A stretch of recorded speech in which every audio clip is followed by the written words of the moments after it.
Just about an hour ago, police officers and first responders were all around the scene behind me. I'm standing here outside of the Hedgesville High School football field when in about 90 minutes or so, they're going to have a prayer vigil for Denise. And I spoke to some kids who said they had a great time, but also learned some valuable tips when it comes to riding a bike. Football season is among us, which means many people are going to be playing fantasy football. I spoke to two math professors at Shippensburg University who have created the winning formula to choosing the right team. Morgan and Tasmin, today I visited the old First Zion Baptist Church, which is in dire need of extensive repairs. And Chief Camacho says thanks to some nearby witnesses, they were able to receive help with their investigation. In my hands is the application to become a Chambersburg police officer. I've been standing on East Washington Street for probably the last 15 or 20 minutes or so, and I can tell you this snow has been coming down pretty steadily. When you walk through South Main Street in Chambersburg, you may come across this piano right here, which has been very popular for those in the downtown area. Morgan and Tasmin, just over a year ago, many in the Mercersburg community lined the streets to welcome back Reese after being hospitalized due to the fire from May of 2014.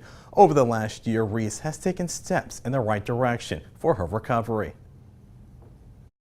When you meet Reese Burdett, you'll find that she is your typical 10-year-old girl. Sometimes I like to play outside and just want to sit with my sister. I like to do Legos a lot on rainy days and nice cold days. However, in May of 2014, while visiting her grandparents, she was in a bad electrical fire where she suffered severe burns and had to have an amputation below the knee of her left leg. On March 18th last year, Reese came home after being in the hospital for 662 days. Over the last year, she has made tremendous progression. She is an active kid on a day-to-day basis, just like any other 10-year-old would be. She participates in dance. She's in the children's choir at the Mercersburg Academy. The last 2 months, we've seen her really open up. She's more and more physically active. Her endurance is getting better. She requires less oxygen support in that sense. For Reese, she hasn't let the accident slow her down at all. She goes to school every day and hangs with her friends. She is thankful to be at home with her family. I'm happy to be home and I'm happy to go to school and be with my friends. Claire says that even through it all, her daughter always has a smile on her face and has a positive outlook on life. She never complains about anything that has happened, and she just laughs and lives life to the fullest. And I think all of us could take a page out of her book. The Burdett family says they don't take anything for granted and are looking forward to seeing Reese progress even more. Reporting live from the studio, I'm Jonathan Hunter for WHAG News. Right back to you guys. Good evening, Morgan. Yesterday we caught up with the principal, Dave Hobbs, who defended his stance on not allowing Maddie to walk for graduation. Today I spoke with Maddie, who accepts that she deserved to be punished. However, she believes the school went too far. This application extends my actions, such as protecting my body from abstaining from sexual immorality and from the use of alcohol, tobacco, and illegal drugs. What you're hearing is Maddie Runkles reading part of her Heritage Academy student pledge. She became pregnant last year, violating the pledge, which caused her to face punishment. I served an immediate punishment right away, which was being taken out of my leadership positions, and I was suspended for 2 days.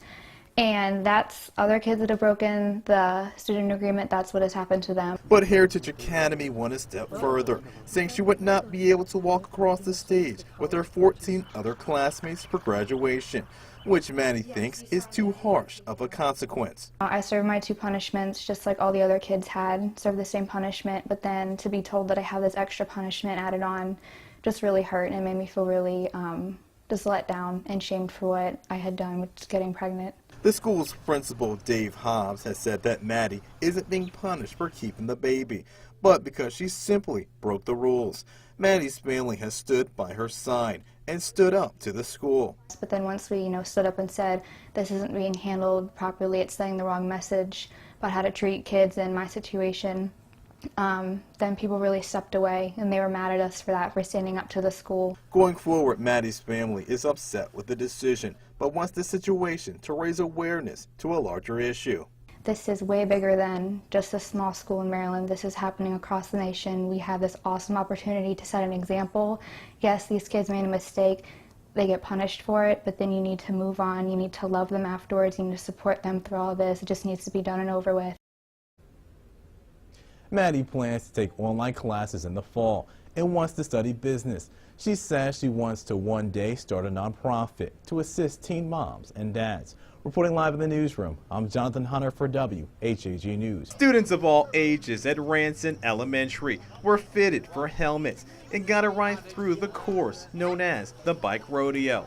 The rodeo had a stop sign, just as if they were on a real road.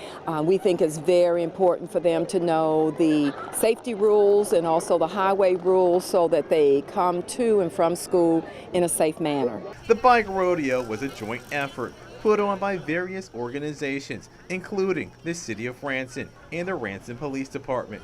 Officers were on hand helping to guide traffic and doing their part to educate students about bike safety. We do a bicycle safety check on their bikes to make sure their bikes are rideable, feasible for them to be on that bicycle for safety reasons, and also educate them on what their responsibilities are as a bicyclist. And I spoke to some kids who said they had a great time, but also learned some valuable tips when it comes to riding a bike. I learned that you'll always wear a helmet or you'll get very hurt. I learned when a car is coming, you stop. Ranson Elementary School is the sole walking-only school in Jefferson County, meaning that many students walk, ride scooters, and ride their bikes to school. And the Ranson Police Department says they want students to know that they are on their side.